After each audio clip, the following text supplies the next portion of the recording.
Anong meron? Ano namang gusto mo? Ano bang gusto mo, love?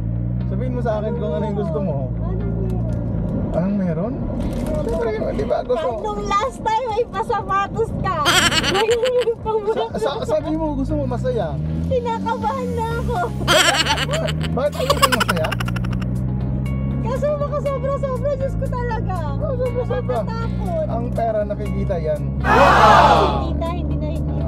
Nakikita o kinikita yung pera lang. Kaya habang binigyan tayo ng grasya. Ay, may binigay sa'yo? Ayan, ito. Habang may grasya tayo, dumarating.